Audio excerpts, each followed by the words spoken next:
ये कोरोना जैसी वैश्विक महामारी के खिलाफ लड़ाई के लिए भारत कितना तैयार है, ये देखने और परखने का भी समय है।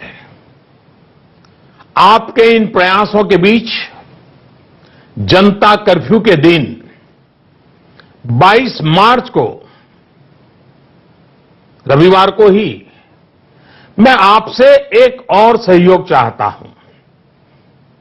साथियों, पिछले 2 महीनों से लाखों लोग अस्पतालों में, एयरपोर्ट पर, दफ्तरों में, शहर की गलियों में दिन रात काम में जुटे हुए हैं। चाहे डॉक्टर हो, नर्सिस हो, हॉस्पिटल का स्टाफ हो, सफाई करने वाले हमारे भाई बहन हो, एयरलाइंस के कर्मचारी हो, सरकारी कर्मचारी हो, पुलिसकर्मी हो, मीडिया कर्मी हो, रेलवे, बस, ऑटो रिक्शा की सुविधा से जुड़े लोग हो, होम डिलीवरी करने वाले लोग हो, ये लोग अपनी परवाह न करते हुए दूसरों की सेवा में लगे हुए हैं। आज की परिस्थितियां देखें तो ये सेवाएं सामान्य नहीं कही जा सकती। आज खुद भी इनके संक्रमित होने का पूरा खतरा मोल लेते हैं। बावजूद इसके ये अपना कर्तव्य भी निभा रहे हैं, हर किसी की सेवा करने का प्रयास कर रहे हैं। ये अपने आप में राष्ट्र रक्षक की तरह कोरोना महामारी और हमारे बीच में एक शक्ति बनकर के खड़े हैं। देश ऐसे सब छोटे बड़े व्यक्तियों का, संगठनों का कृतज्ञ है। मैं चाहता हूं कि 22 मार्च रविवार के दिन हम ऐसे सभी लोगों को धन्यवाद अर्पित करें, और धन्यवाद अर्पित करने का तरीका भी देश के एक एक व्यक्ति को जोड़ सकता है। रविवार को, यानी जनता कर्फ्यू के दिन, शाम को ठीक 5 बजे हम अपने घर के दरवाजे पर खड़े होकर या बालकनी में या खिड़कियों के सामने खड़े होकर 5 मिनट तक, रविवार को शाम को 5 बजे 5 मिनट तक ऐसे लोगों का आभार व्यक्त करें। और आभार कैसे व्यक्त करेंगे? ताली बजा करके, थाली बजा करके, घंटी बजा करके हम उनके प्रति अपनी कृतज्ञता व्यक्त करें, उनका हौसला बढ़ाएं, उनको सैल्यूट करें। पूरे देश के स्थानीय प्रशासन से भी मेरा आग्रह है कि 22 मार्च को 5 बजे सायरन की आवाज से इसकी सूचना लोगों तक पहुंचाए। सेवा परमो धर्म के हमारे संस्कारों को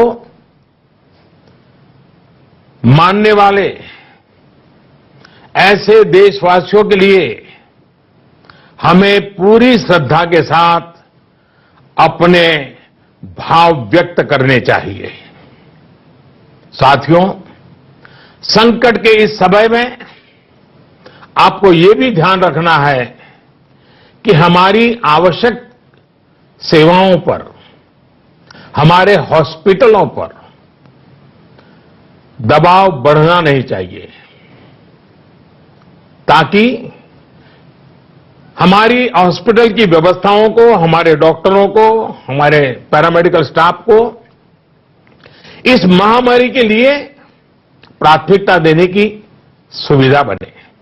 और इसलिए मेरा सभी देशवासियों से आग्रह यह भी है कि रूटीन चेकअप के लिए अस्पताल जाने की हमारी जो भी आदत रही हो, उससे बचना चाहिए। जितना बच सके बचना चाहिए। आपको बहुत जरूरी लग रहा हो तो अपनी जान पहचान वाले डॉक्टर, आपके फैमिली डॉक्टर या अपने रिश्तेदारी में जो डॉक्टर हो, उनसे फोन पर ही उनसे आवश्यक सलाह ले लें। अगर आपने इलेक्टिव सर्जरी जो बहुत आवश्यक ना हो, ऐसी सर्जरी उसकी कोई डेट ले रखी है, तो मेरा आग्रह है कि इसे भी आगे बढ़वा दें।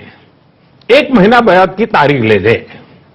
साथियों, इस वैश्विक महामारी का अर्थव्यवस्था पर भी व्यापक प्रभाव पड़ रहा है। कोरोना महामारी से उत्पन्न हो रही आर्थिक चुनौतियों को ध्यान में रखते हुए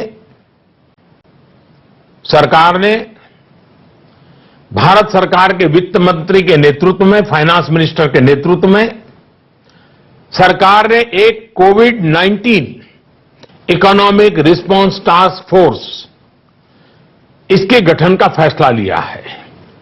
ये टास्क फोर्स सारे स्टेक होल्डर से नियमित संपर्क में रहते हुए, फीडबैक लेते हुए, हर परिस्थिति का आकलन करते हुए निकट भविष्य में फैसले लेगी।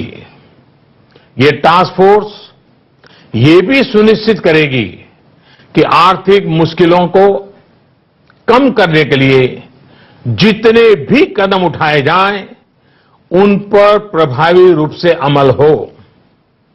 निश्चित तौर पर ये महामारी ने देश के मध्यम वर्ग, निम्न मध्यम वर्ग और गरीब के आर्थिक हितों को भी गहरी क्षति पहुंचा दी है। संकट के इस समय में मेरा देश के व्यापारी जगत, उच्च आय वर्ग से भी आग्रह है कि अगर संभव है तो आप जिन जिन लोगों से सेवाएं लेते हैं, उनके आर्थिक हितों का ध्यान रखें। हो सकता है